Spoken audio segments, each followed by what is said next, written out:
Poison Pen by Genkai Fan. Chapter 11. The point being? Harry put down his copy of the Quibbler. Change was slow in coming, but from the increasing numbers of letters to the editor questioning everything from the quality of education to the lack of a trial for Sirius Black, it was creeping in. Granted, the pace wasn't as fast as he would have liked, but it was there. The prophet no longer sought to destroy his reputation since the switch to new management. It was a relief. At least he wasn't being called an attention-getting brat anymore.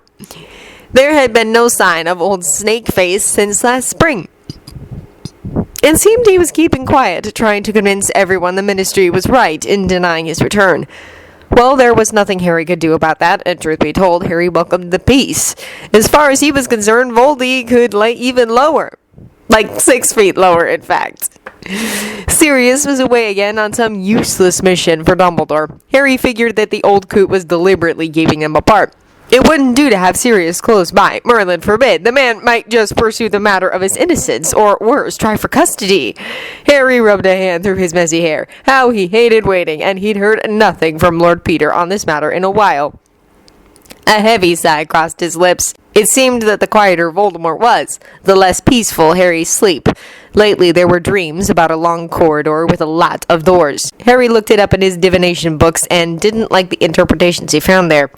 One interpretation was the hallway was a new opportunity and could signal spiritual enlightenment. He huffed mentally. A new path? All right, I wonder where it leads and just what or who I'll find at its end. Wonder if it forks. I have a senile, middling old coot at one end that thinks of nothing but ruining my life, and a megalomaniac trying his best to end said life. Some pathway. Somehow, he mused, I don't think that's what these dreams mean. Oh well. Harry looked at the time and groaned. If he hurried, he had just enough time to get to Snape's office before his first occlumency lesson, or as Dumbledore refers to it, his remedial potions lesson. He wasn't looking forward to his time with the greasy git, and just had a feeling these lessons were doomed to failure from the get-go. Harry stood, shouldering his book bag, and began his weary way to the dungeons. He flinched when he heard a familiar voice call out behind him. Oi, mate! There you are! I've been looking for you! Ron's grating cheerfulness washed over Harry as he turned to respond to his friend. Hello, Ron. Sorry, I can't stop to natter. Got to get to my remedial potions, Harry explained with disgust. But if you want to join me, it's okay, mate. Wouldn't want to get in your way. Ron replied with a shudder. Guess I'll leave you to it then. See you later in the common room. Harry's only answer was a brief wave over his shoulder as he disappeared down the stairs. Maybe Snape does have his uses, he thought. Later that night, Harry begged off the chess game that Ron tried to coax him to play, claiming a screaming headache. He retired to their dorm room, jumped into bed, pulled his curtains, and sealed them with privacy spells. Then he drew out parchment and ink and set to work with a shaking hand. Dear Lord Potter, I am happy to say I will be able to attend the meeting you have set up before the Winter Halls. I look forward to finally being free of Dumbledore's manipulations. Currently, he is forcing me to take occlumency lessons with Professor Snape. Please understand, if I were actually getting lessons in the mind arts, I would not be upset. However, I am not. My so-called first lesson consisted of Professor Snape standing me up in the middle of the room, pointing his wand at my head and shouting, Clear your mind, Potter, followed immediately by legilimens. He then expected me to throw him out of my mind. How? I have no idea, as Professor Snape never gave me any instructions, nor has he given me material to study the theory involved. Before my first lesson, I looked for books discreetly in the school library and found none on the shelves. Tonight was the first lesson, and I am currently having a blinding headache with no relief. I was unable to make it to the infirmary before curfew. Please forgive the shakiness of my hand in penning this. I have no idea on how to go about remedying this situation. I don't want to tip my hand too soon, but any help you could offer on this matter would be most appreciated, and my head would feel a lot better. H.J.P. The next morning, Harry had a note by Lord Peter waiting for him, along with vials of headache and stomach-soothing potions. Dear Lord Harry, your note was delivered by your very irate house elf. Please take the potions along with this note. They should help somewhat. Also, please note, according to wizarding law, for either Headmaster Dumbledore or Professor Snape to teach you this technique, They must have written permission from your legal and magical guardians, and even then, it must be taught by a licensed legilimens who has signed a magical oath to not reveal anything they accidentally discover in said student's mind. I highly doubt either one of them met these criteria from the research I was able to do. Again, your rights, it seems, are of no consequence. From your description of your first class with Professor Snape, he has been antagonistic and vicious in his verbal abuse towards you. The good professor has made it his business to make your life at Hogwarts as unpleasant as possible, and therefore is an unsuitable teacher for such an advanced area of magic. Have no fear, I will procure a more compatible tutor in this field for you. For now, do nothing. We cannot risk exposure at this time. PFA.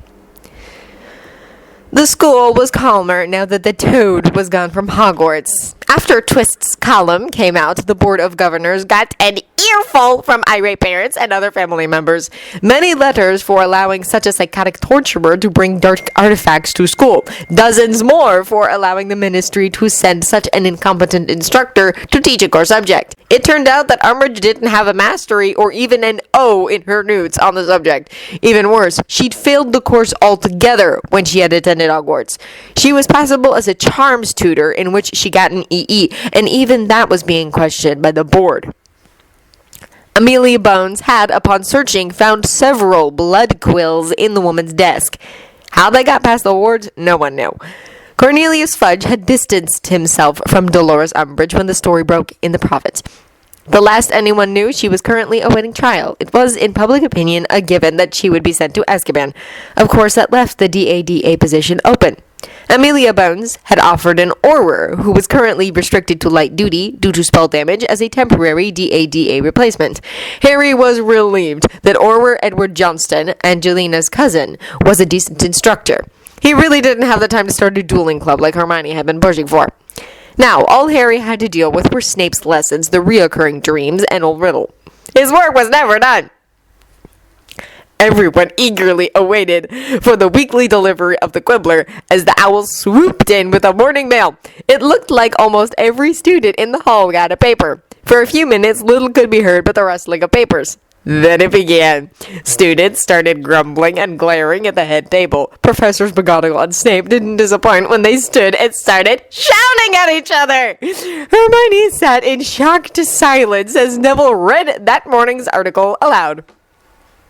The point being, last time I pointed out the fact that Dolores Umbridge was totally unsuited to teach. This time around, I will discuss other weaknesses on the staff of Hogwarts. First, I would draw attention to a professor, one who should have long ago gone to his rest. Professor Binns has long been established as the professor of wizarding history here at Hogwarts. While he may have been a good instructor at one time, this is no longer true. You see, he is a ghost, and it seems death has done him no favors. He has been stuck on teaching the Goblin Wars since I became a student. Not to say they aren't important, mind you, but I personally think there is a much richer tapestry to our history than just that one subject. I have several questions for the administration of Hogwarts. Did someone neglect to mention to Professor Binns he has died? Is he still paid a salary? Could he pass the test for teaching certification if it was given him? Is Hogwarts administration too cheap if he is not paid, or too lazy to hire a competent instructor for history? As it now stands, I would venture 95% plus of the students consider history of magic as either a free period or nap time. We had learned far more of history studying on our own. If we did not, we would never pass our history owls and newts. And our parents pay for this? Another sad excuse for a professor is the divination professor, Sybil Trelawney. Going to her class can be very entertaining if she's in one of her prediction modes. Entertaining, that is, if you are not the one whose death she's foretelling. A poll is going around at the number of times she will predict Potter's death this year. Last year, it figured out to 245 times, and Potter is still with us. Let us not forget that her classroom smells cloyingly of incense and she herself of sherry. Very unprofessional, if you ask me. Lastly, another professor who knows his subject forwards, backwards, and inside out, but is incapable of effectively conveying that knowledge to his students in a positive and encouraging manner, is Professor Severus Snape. Professor Snape, while an admitted genius and one of the premier potions masters in the world, is totally unsuited to teach the subject. Like many of genius level, Professor Snape has neither the patience nor the understanding to teach young people this most exacting and demanding art.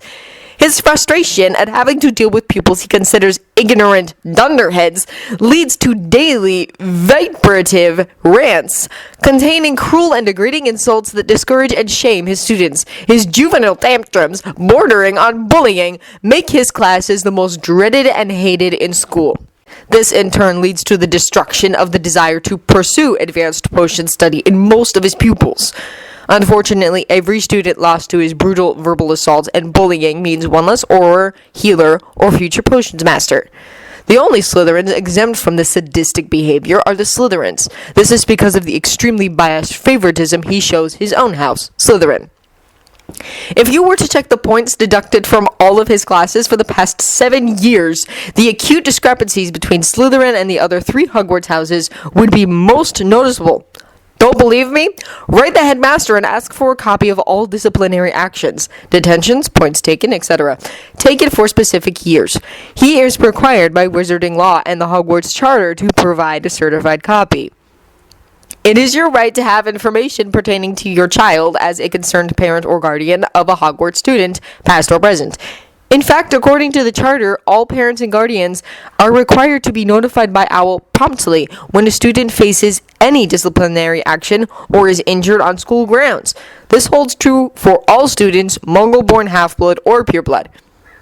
Speaking of points, I have a copy of the points taken since Potter has been at Hogwarts. The numbers are laughable. So laughable, it is pathetic. For the past 7 years, including the 5 that Potter has attended, read thus.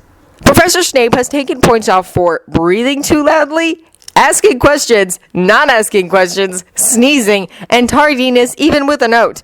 Percentage-wise, Gryffindor earned the most points taken and the least points given. Hufflepuff comes in second for points taken and third for least points given. Ravenclaw comes in third for points taken and second points given. Slytherins seldom have any points taken, even if they are clearly in the wrong, even with witnesses, and are given unearned points, sometimes for something as simple as chopping an ingredient properly, even if they were doing nothing at the time.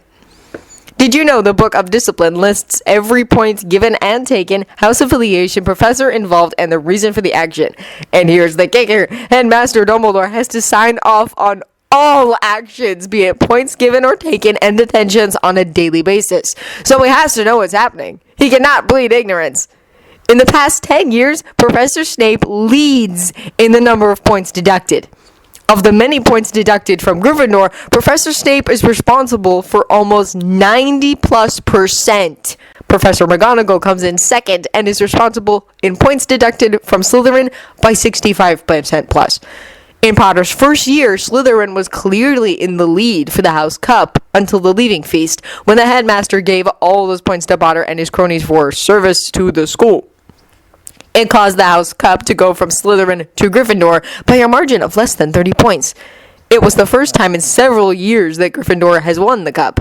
It was the first time in decades that the headmaster awarded that many points to one house. The House of Snakes has yet to regain the cup, even with the war of points going on. Makes one wonder just who is winning the House Cup and why, doesn't it? Let us not forget, each year the Sorting Hat calls for house unity. How can there be house unity with all this animosity going on? I'll look for the rest.